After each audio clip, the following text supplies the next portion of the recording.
After watching countless YouTube videos on cooking egusi soup, she chopped vegetables, stirred the pot, and followed the instructions meticulously. In a moment of panic, Dora grabbed a bottle of FANTA, her favorite fruit drink, and poured it into the boiling pot of egusi soup, hoping it would add the flavor she desired. When Mr. Patrick looked at the soup, he thought it was some fancy variation of melon soup, befitting a rich family. But when he tasted it, his face contorted in disgust. Once upon a time in the bustling city of Lagos, lived a brilliant girl named Dora. Born with a silver spoon, Dora's life was one of comfort and ease. Her wealthy parents, Mr. and Mrs. Johnson, showered her with love and everything money could buy. From a young age, Dora never had to lift a finger, as house helps catered to her every whim. The sprawling mansion they called home was filled with luxury, from the latest cars parked in the driveway to the numerous properties they owned across the city. Dora's days were spent lounging on plush sofas, flipping through fashion magazines, and watching her favorite TV shows. Her life seemed perfect, but behind the scenes, her mother, Mrs. Johnson, harbored concerns. Unlike her daughter, Mrs. Johnson had grown up in poverty. She knew the value of hard work and self-reliance, values she desperately wanted to instill in Dora.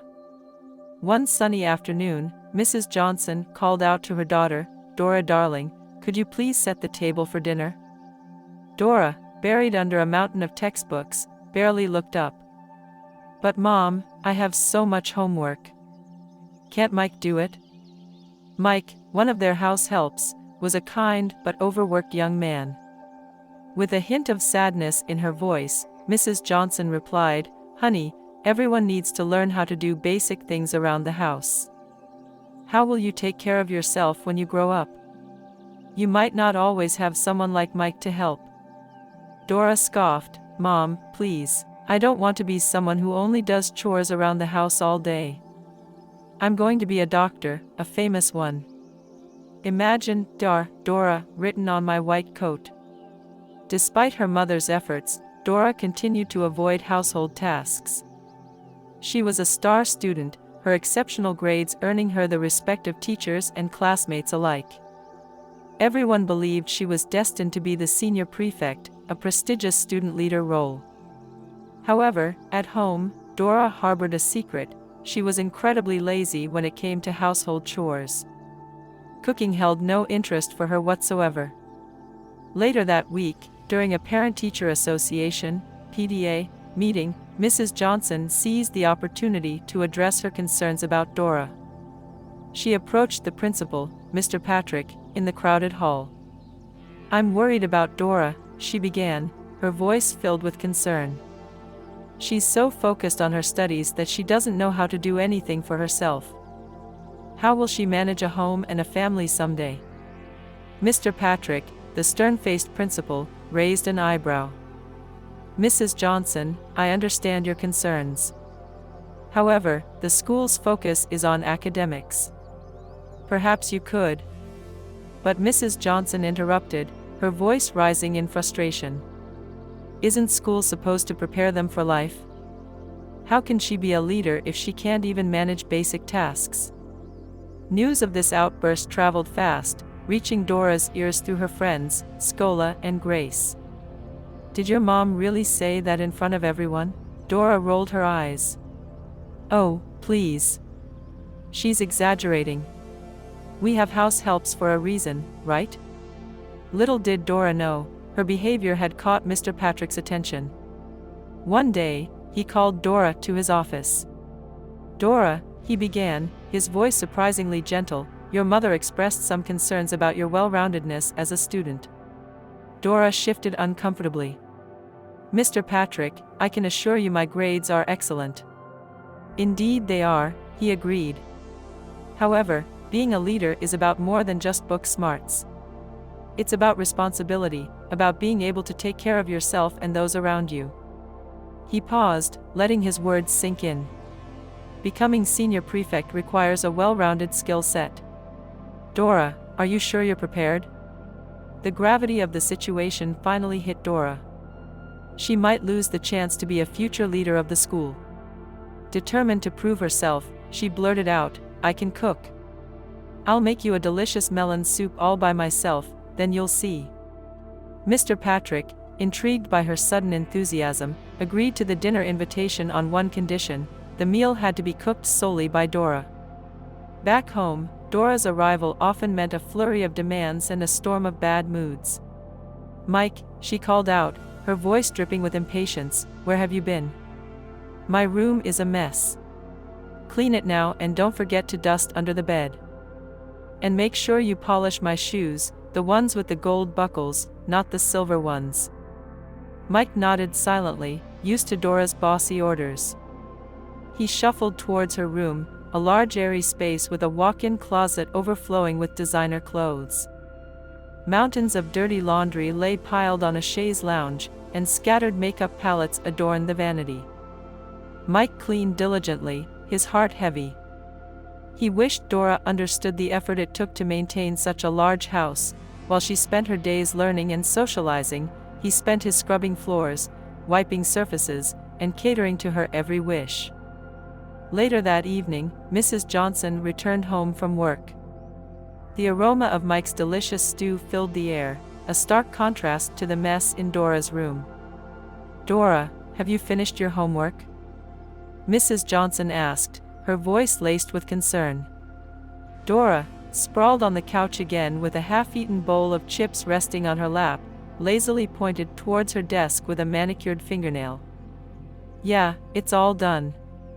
Mrs. Johnson, noticing the untouched textbooks and scattered papers, knew better. But before she could say anything, Dora launched into a diatribe about the upcoming prefect elections at school. "I have to win, Mum," she declared. "I'm the smartest, most capable person in my class. It'll look so good on my college applications." Mrs. Johnson listened patiently, then sat down next to Dora. "Dora, being a leader is about more than just being smart," she said gently. "It's about responsibility, respect, and setting a good example. Do you think your classmates would believe in a leader who bosses their house help around and leaves messes for others to clean?" Dora's face flushed red. She hadn't thought of it that way. Her leadership skills at school felt like a costume she put on, while at home she was a different person entirely. "I know I mess up, Mama," Dora mumbled, a flicker of shame in her eyes. Mrs. Johnson placed a hand on her daughter's shoulder. "It's never too late to change, Dora. Maybe you can start by being a leader at home. Help Mike clean your room. Show him some appreciation for his hard work. True leaders earn respect, they don't demand it." Dora nodded slowly, the weight of her mother's words settling in. Maybe the most important election wasn't for school prefect, but for a different kind of leadership, one built on responsibility, respect, and a willingness to learn from her mistakes. The midday sun beat down on the schoolyard as Dora flopped onto a rickety bench under the shade of a sprawling mango tree. Her two best friends, Scola and Grace, flanked her, their faces etched with concern. "Dora, are you sure about this prefect thing?" Scola asked, flipping through her worn notebook. "You haven't exactly been campaigning the traditional way." Dora snorted. "Traditional, Scola? Being prefect is about popularity, not bake sales and pep rallies. Besides," she added, a mischievous glint in her eyes, "I have other plans." Grace, ever the cautious one, raised an eyebrow. "What kind of plans, Dora?" Dora leaned in conspiratorially, her voice dropping to a whisper. "Money. Lots of it." Scola and Grace exchanged startled glances. Scola, the voice of reason, blurted out, "Bribery? Dora, that's not okay. You can't just buy your way into being prefect." Dora rolled her eyes. "Relax, Scola." "Well," Dora began, a sly grin spreading across her face, "I can accidentally lose a few 20 naira notes here and there, or maybe forget my lunch money and need a kind classmate to share theirs. You know, the usual student struggle stories." Scola gasped. Dora, that's taking advantage of people. And what about the other candidates? They're working hard to earn votes, not manipulate them with freebies. Dora scoffed. Everyone loves a little extra cash, especially with jollof rice prices skyrocketing. Grace, usually quiet, spoke up. Dora, maybe you should reconsider your strategy. Being a leader isn't about who throws the most money around. It's about inspiring and representing your classmates, someone they can look up to. Dora's grin faltered for a moment, a flicker of doubt crossing her eyes. Maybe her friends were right. Maybe there was a better way to win, a way that didn't involve manipulation. Just then, a small figure with a worn backpack approached their bench. It was Kyoma, a shy girl from their class who often received hand-me-downs from Dora. Dora, Kyoma mumbled, clutching a crumpled note. I found this in your bag after class yesterday. I thought it might be important. Dora unfolded the note, recognition dawning on her face. It was a neatly written campaign flyer for David, the other main candidate, complete with a slogan about promoting fairness and honesty. A wave of shame washed over her. She'd been so caught up in winning that she hadn't even noticed how her strategy could be seen by others. Here was someone she'd cast aside, someone who still valued honesty and kindness. Looking at her friends, their faces resolute and honest, Dora knew what she had to do. Taking a deep breath, she addressed Kyoma. Thank you, she said sincerely. Actually, this is exactly what I was looking for. Maybe we can all discuss campaign strategies together. A shy smile lit up Kyoma's face. In that moment, Dora understood that true leadership wasn't about money or popularity. The day of the dinner arrived, and Dora felt a surge of confidence. After watching countless YouTube videos on cooking egusi soup, she felt ready to take on the challenge. As soon as she heard her principal, Mr. Patrick, had arrived, she started cooking. She chopped vegetables, stirred the pot, and followed the instructions meticulously. However, something wasn't right. As she tasted the soup, it lacked sweetness. In a moment of panic, Dora grabbed a bottle of FANTA, her favorite fruit drink, and poured it into the boiling pot of egusi soup, hoping it would add the flavor she desired. Dora, convinced that her intelligence in school meant she could excel at everything, never bothered to taste the concoction before serving it. She quickly prepared gari and dished the soup into a beautiful bowl, then went to serve Mr. Patrick, who was waiting hungrily at the dining table. When Mr. Patrick looked at the soup, he thought it was some fancy variation of melon soup, befitting a rich family.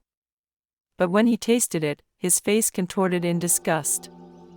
The sweet, syrupy FANTA clashed horribly with the savory melon, creating an unimaginable flavor in his mouth. Mr. Patrick kindly called out, Dora, please come here. What kind of soup is this? Dora confidently replied, melon, sir. He now asked again, but why does the soup have an orange taste? Dora chirped, oh sir, I added FANTA to make it sweet and delicious. This caused a burst of laughter in the room where Dora's mom and the house helps were standing, disappointed and frankly a little insulted. Mr. Patrick left without finishing the meal, his anger evident. Dora's mother was ashamed and scolded her daughter for her lack of common sense. Dora was humiliated but realized her mistake. She made a genuine promise to herself to be more obedient at home and to always follow her mother to the kitchen. And so, Dora's journey from being a lazy girl to a responsible young woman began. She learned that academic brilliance alone was not enough, one must also possess practical skills and common sense. She started helping Mike with the household chores, learning to cook properly from her mother, and showing appreciation for the hard work done by the house helps. Her transformation didn't go unnoticed. Her classmates, initially skeptical, began to see a different side of her. They saw her working hard, not just in her studies, but in every aspect of her life. Slowly, she earned their respect. When the prefect elections came, Dora gave a heartfelt speech about her experiences and the importance of balance in life. She spoke about the value of hard work, responsibility, and respect. Her honesty and sincerity resonated with her peers, and she won the election, not because of bribes or manipulation, but because she had genuinely earned their trust. This African moral tale serves as a reminder that every action has consequences, and it's never too late to learn and change. True leadership is built on a foundation of respect, responsibility, and the willingness to grow from one's mistakes. Thanks for watching this video. Please like and subscribe to the channel, and also comment on the worst food combination you've ever tasted below. Thanks.